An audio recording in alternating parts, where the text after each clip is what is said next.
Once upon a time, in a small village, there lived a girl called Udodi. Udodi was a young, beautiful girl, but was very cunning in nature. She had a friend called Amaka. They grew up together and were close friends. One day, Udodi needed help with her farm work. She begged Amaka to go with her and that she would return the help someday. Amaka gladly helped Udodi, but she did most of the farm work. Udodi was always claiming to be tired. Amaka really needed help with her farm work because her husband Ikenna was always there to help. Ikenna had gone to visit his only sibling Kachi to see how she was faring. Amaka would have gone with him, but their yams were ready for harvest. She told her husband that she would go with him another time. Now she needed someone to help her harvest her yams, and she couldn't afford to pay anyone for their services. Then Udodi came to her mind. Immediately, she was on her way to Udodi's house. On getting there, she saw Udodi sleeping. She called on her and she answered, "Please, Udodi, I really need your help. I need to harvest my yams today," Amaka said. "I am so sorry, Amaka. I have been down with fever for the past 2 days. I have just taken some herbs to help me feel better," Udodi replied.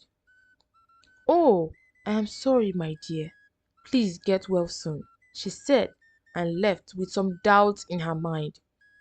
Udodi had always been a cunning friend. She was never available when you needed her. But if she needs you, you will not rest until you fulfill her demands. Amaka worked on her farm from dawn to dusk, and even so, she was unable to finish harvesting her yams.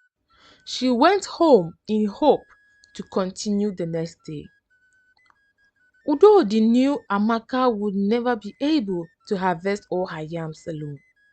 So she sneaked into Amaka's farm at night to harvest Amaka's yams.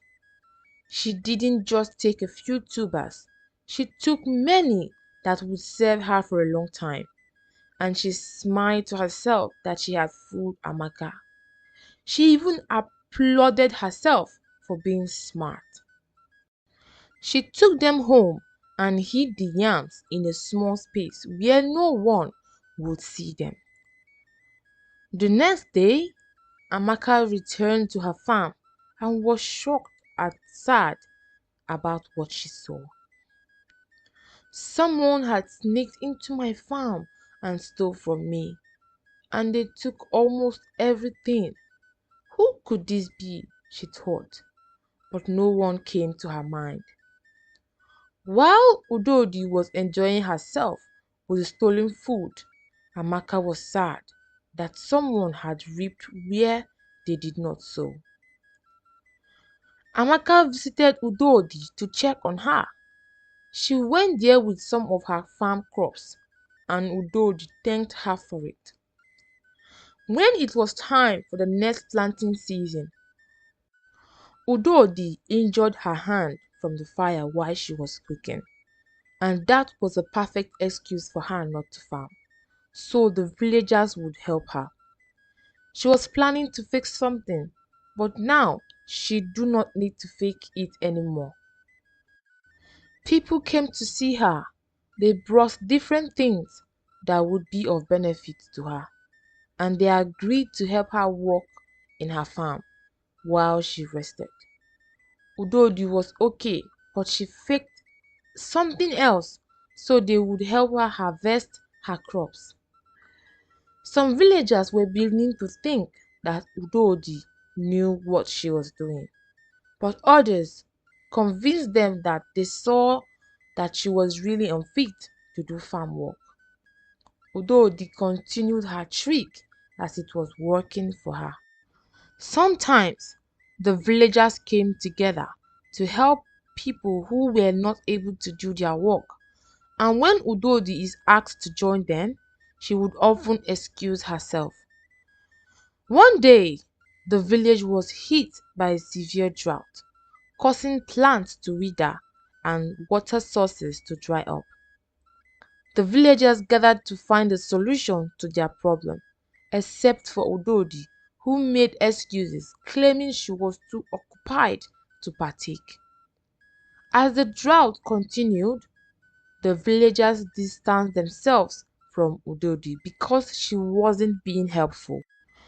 Due to the drought, Udodi couldn't harvest anything from her farm, so she went around to look for where she could beg or take people's crops without them knowing.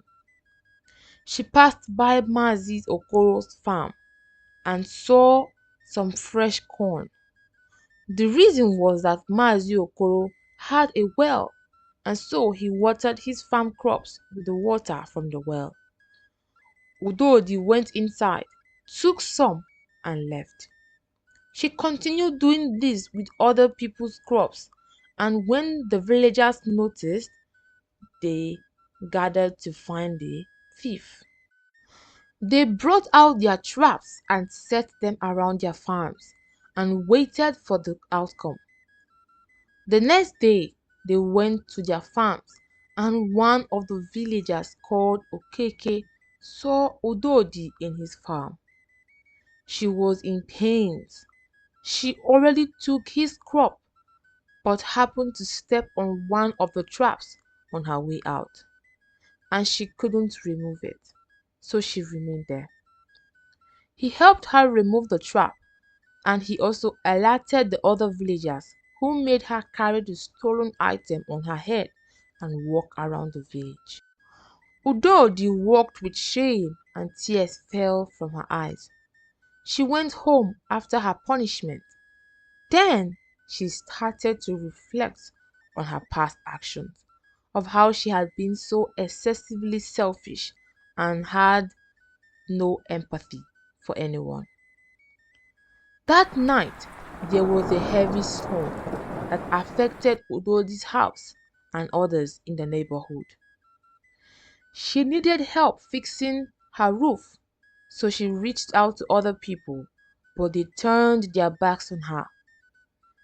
She had deep regret for her selfish actions, and she decided it was time for a change. She repaired the damages herself and even helped her neighbors repair theirs. The people were surprised. They had never seen Udodi help anyone other than herself. They were glad for this new change. Over time, Udodi became an active participant in village activities and also a compassionate friend.